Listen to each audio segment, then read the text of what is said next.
আমার ছাত্রীরা, আশা করি তোমরা সবাই ভালো আছো। আজকে তোমাদের পরীক্ষা সবারই হলো, সবাই রেজাল্ট দেখেছো।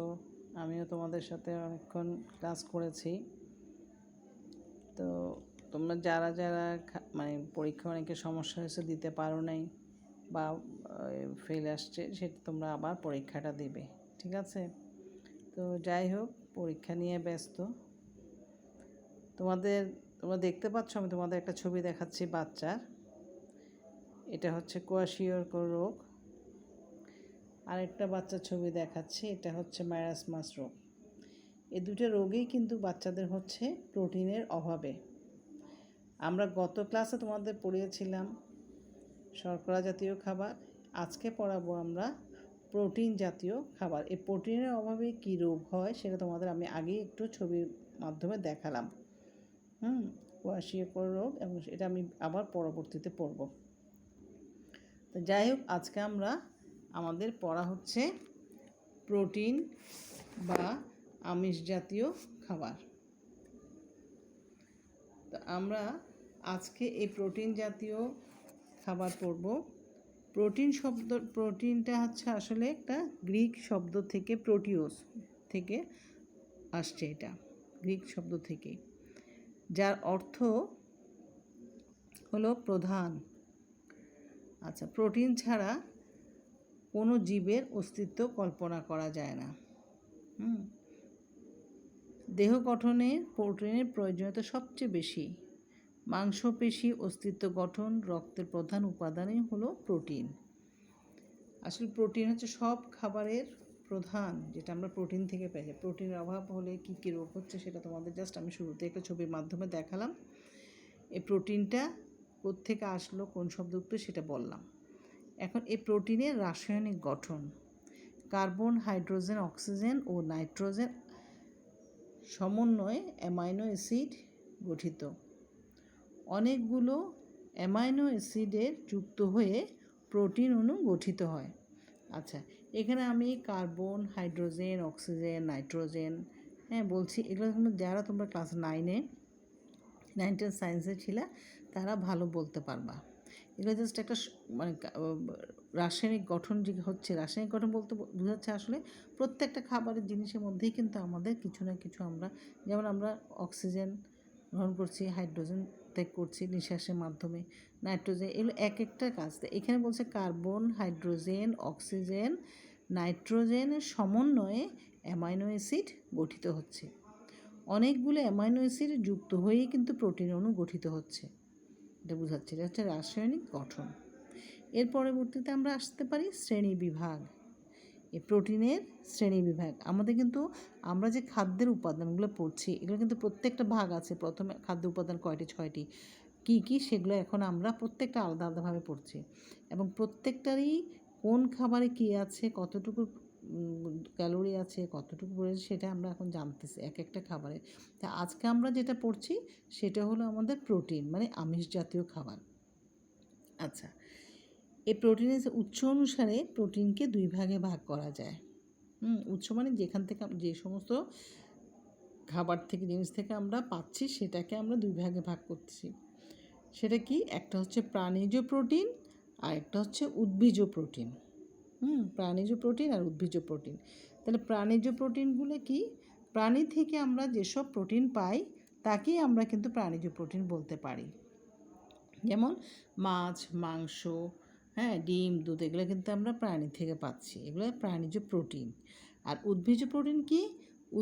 উদ্ভিদ থেকে যে প্রোটিনগুলো আমরা পাচ্ছি সেটাকে আমরা উদ্ভিজ্জ প্রোটিন বলতে পারি। যেমন বিভিন্ন ধরনের ডাল, মসুরের ডাল, মুগ ডাল, অনেক রকম ডাল আছে। ডাল, সয়াবিন তেল, বাদাম, বুট, কাঁঠাল বিচির ছোলা, এগুলো সবগুলোই কিন্তু আমরা উদ্ভিদ থেকে পাচ্ছি, উদ্ভিজ্জ প্রোটিন।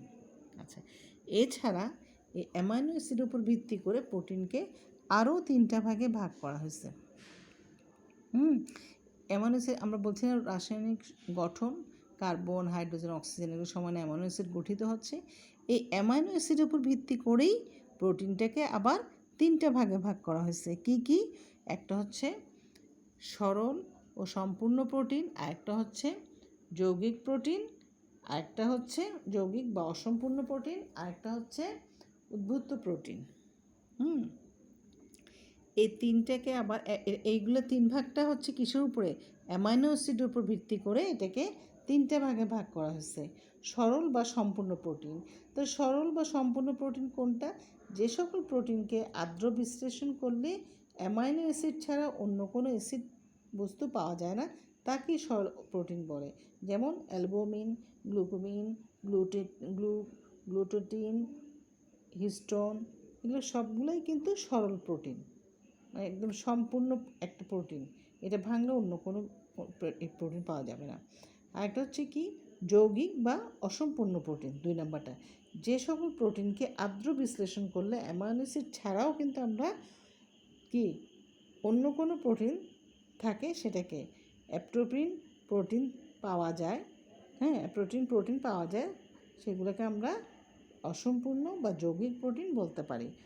কোনো কোনো সময় আবার এদের সংযুক্ত প্রোটিনও বলা হয়। সংযুক্ত অংশের নামানুসারে এদের নামকরণ করা হয়েছে। যেমন সংযুক্ত মানে কি? একটার সাথে আরেকটা, যেমন ফসফেটের সাথে প্রোটিন, নিউক্লিয়াস সাথে প্রোটিন, ক্রোমোনোর সাথে প্রোটিন, লাইপোর সাথে প্রোটিন, এগুলো প্রত্যেকটা গ্লাইকোর সাথে প্রোটিন ও শর্করা যুক্ত করে দুইটা একসাথে করা হচ্ছে। ঠিক আছে? আচ্ছা, এরপর যেটা আসতেছে উদ্ভূত প্রোটিন। উদ্ভূত প্রোটিনটা কি? 3 নম্বর হচ্ছে উদ্ভূত প্রোটিন। এই উদ্ভূত প্রোটিনটা কি? উদ্ভূত প্রোটিন হচ্ছে সরল ও যৌগিক প্রোটিনের সংমিশ্রণে গঠিত প্রোটিনকেই উদ্ভূত প্রোটিন বলা হয়।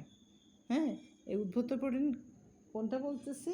সরল ও যৌগিক প্রোটিনের সংমিশ্রণে গঠিত প্রোটিনসমূহকে উদ্ভূত প্রোটিন বলা হয়। যেমন এই যে একটু আগে বলছিলাম, দুইটা মিলে একসাথে হচ্ছে প্রোটিওজ, পেপটোন, পেপটাইড, দুইটা মিলে যেটা হচ্ছে সেটা। তো এগুলোকে আচ্ছা, এই তিনটা গেল কিসের উপর ভিত্তি করে? এই তিনটা হচ্ছে অ্যামাইনো অ্যাসিডের উপর ভিত্তি করে তিনটা ভাগে ভাগ করা হয়েছে প্রোটিনকে। এরপরে যেটা আসতেছে, এই অ্যামাইনো অ্যাসিডের উপর ভিত্তি করে কিন্তু প্রোটিনকে আবার প্রথমে এখানে কি বলছি আমরা? অ্যামাইনো অ্যাসিডের উপর ভিত্তি করে এই প্রোটিনকে আবার 3 ভাগে ভাগ করা হয়েছে, বৈশিষ্ট্যের উপর ভিত্তি করে।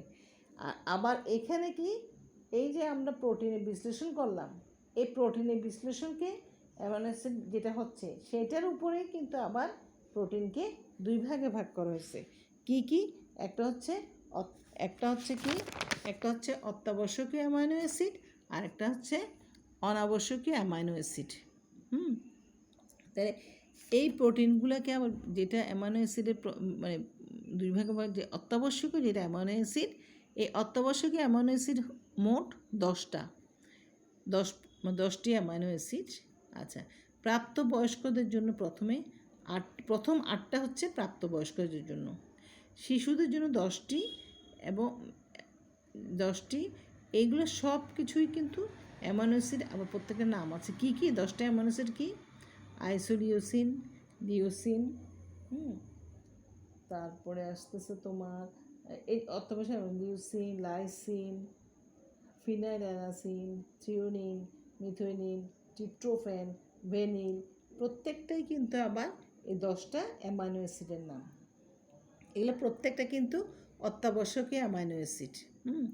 আর এখন অনাবশ্যকীয় অ্যামাইনো অ্যাসিড কি? অনাবশ্যকীয় অ্যামাইনো অ্যাসিডগুলো কি? যে অ্যামাইনো অ্যাসিডের দেহের জন্য প্রয়োজন কিন্তু দেহ তৈরি করতে পারে, ফলে খাদ্যের মাধ্যমে গ্রহণ করা আবশ্যক নয়, তাদেরকে অনাবশ্যকীয় অ্যামাইনো অ্যাসিড বলা হয়। যেমন গ্লাইসিন, মেরিল, গ্লুটামিন অ্যাসিড ইত্যাদি। তাহলে আমরা কি হচ্ছে 2টা পাচ্ছি। অ্যামাইনো অ্যাসিডের ভিত্তি করে প্রোটিনকে আবার 2টা ভাগে ভাগ করা হচ্ছে। একটা হচ্ছে মানে প্রোটিনের বিশ্লেষণ করলে যে অ্যামাইনো অ্যাসিড পাওয়া যায়, তাকে আমরা অ্যামাইনো অ্যাসিডের প্রয়োজনের উপর ভিত্তি করে প্রোটিনকে আবারও 2 ভাগে ভাগ করা হলো। কি কি? একটা হচ্ছে অত্যাবশ্যকীয় অ্যামাইনো অ্যাসিড, আর একটা হচ্ছে অনাবশ্যকীয় অ্যামাইনো অ্যাসিড। এই অত্যাবশ্যকীয় অ্যামাইনো অ্যাসিডগুলো কি? কয়টা? 10টা নামগুলো তোমাদের বললাম আমি এগুলো। আর অনাবশ্যকীয় যেটা দরকার হয় না কিন্তু শরীরের খাদ্যের গ্রহণ করা আবশ্যক, সেগুলোকে আমরা কি? অনাবশ্যকীয় অ্যামাইনো অ্যাসিড বলি। আচ্ছা, এখন আসা যাক এই প্রোটিনের কাজ। প্রোটিনের কাজটা কি? প্রোটিনের প্রধান কাজ হচ্ছে কি? প্রোটিনের প্রথম এবং প্রধান কাজ হচ্ছে ক্ষয়পূরণ বৃদ্ধি সাধন করা। হ্যাঁ, শরীরের ক্ষয়পূরণ ও বৃদ্ধি সাধন করা, এটা হচ্ছে প্রোটিনের প্রধান কাজ। তারপর আসতেছে দেহে পর্যাপ্ত শর্করা ও স্নেহের অভাব হলে তাপ ও শক্তি উৎপাদন করে। তারপর আসতেছে রোগ প্রতিরোধ ক্ষমতা ও জীবাণু ধ্বংসের জন্য প্রোটিন শরীরে অ্যান্টিবডি ও অ্যান্টিজেন তৈরি করে। রক্তের হিমোগ্লোবিন তৈরিতে প্রোটিনের প্রয়োজন। প্রোটিন দেহে পানির সমতা বজায় রাখে এবং অম্ল ও ক্ষারের সমতা নিয়ন্ত্রণ করে। তারপরে আসতেছে চুল বা চামড়া স্বাভাবিক রং বজায় রাখতে প্রোটিন সহায়তা করে। তাহলে এগুলা আরও কাজ আছে কয়েকটা, তো এগুলো আমরা বললাম প্রথমত, যেগুলো মেইন সেগুলোকে আমরা বললাম। তো এগুলো হচ্ছে প্রোটিনের কাজ, ঠিক আছে। এরপর আসা যায় প্রোটিনের উৎস তো আমি আগেই বলছি যে আমরা প্রোটিনগুলো কোনখান থেকে পাচ্ছি। একটু আগে বলছি না, উদ্ভিজ্জ প্রোটিন, প্রাণীজ প্রোটিন, ওগুলোতে তো পাচ্ছি। তাহলে আমরা প্রোটিন প্রাণীজ থেকে কোনটা পাচ্ছি, উদ্ভিদ থেকে কোনটা পাচ্ছি সেটা বললাম। এখন হচ্ছে অভাবজনিত অবস্থা এবং প্রতিকার। অভাবজনিত অবস্থা, শিশুদের দেহের বৃদ্ধি ব্যাহত হয়, মেজাজ খিটখিটে হয়ে যায়, দেহের রক্তে হিমোগ্লোবিনের অভাব দেখা দেয়, ফলে অ্যানিমিয়া হয়ে থাকে। বয়স্কদের স্বাভাবিক কার্যক্রম বিঘ্ন ঘটে, ফলে যকৃতের স্থানে চর্বি জমে যায়। এগুলোর অভাবে কি রোগ হচ্ছে সেটা বলা হলো। এই কিসের অভাবে? এই প্রোটিনের অভাবে। এদের বিভিন্ন রকম হয় শরীরে। তারপর মাংসপেশি শুকিয়ে যায়, শরীর শুকনা হয়ে যায়, চামড়া ঢিলে হয়ে যায়, কুচকে যায়, পায়ের মধ্যে শ্বেত দেখা দেয়, মাথার চুল হালকা বাদামি রঙের হয় এবং চুল উঠে পাতলা হয়ে যায়। এগুলো হচ্ছে সব প্রোটিনের অভাবে।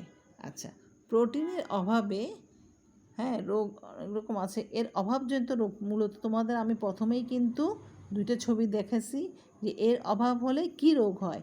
একটা হচ্ছে কোয়াশিয়কর রোগ আর একটা হচ্ছে ম্যারাসমাস রোগ। প্রোটিনের অভাবে কোয়াশিয়কর রোগ ও ম্যারাসমাস রোগ হয়। এগুলো সাধারণত বাচ্চাদেরই বেশি হয়ে থাকে। আচ্ছা, কোয়াশিয়কর রোগ, এটা ঘানা দেশীয় ভাষা থেকে কোয়াশিয়কর রোগের উৎপত্তি। এর অর্থ হলো বঞ্চিত শিশু। কেন বঞ্চিত শিশু বলছে? যখন অতি শৈবে মায়ের দুধ থেকে যখন বঞ্চিত হয়, তখন কিন্তু যদি বাড়তি খাবার ঠিকমতো, আলগা খাবার যেটা দেওয়া হয় সেটা যদি ঠিকমতো না পায়, তখন এই রোগটা হয়ে থাকে, কোয়াশিয়কর রোগটা হয়ে থাকে। সেই জন্য বিশেষ করে খেয়াল রাখতে হবে যে যখন কোনো বাচ্চা মায়ের দুধ হঠাৎ করে ছেড়ে দেয়, বুকের দুধ, তখন কিন্তু সরাসরি বুকের দুধ না ছেড়ে, মানে বুকের দুধ খাওয়াচ্ছে না, এখন অন্য খাবার দেওয়া হচ্ছে, সম্পূর্ণ পরিপূরক খাবার, কিন্তু বাচ্চা সেটা গ্রহণ করতে পারবে না, বাচ্চাকে সেটা অ্যাডজাস্ট হওয়ার সময় লাগবে। সেই জন্য মায়ের দুধের পাশাপাশি আমাদের অন্যান্য পরিপূরক খাবারও খাওয়াতে হবে।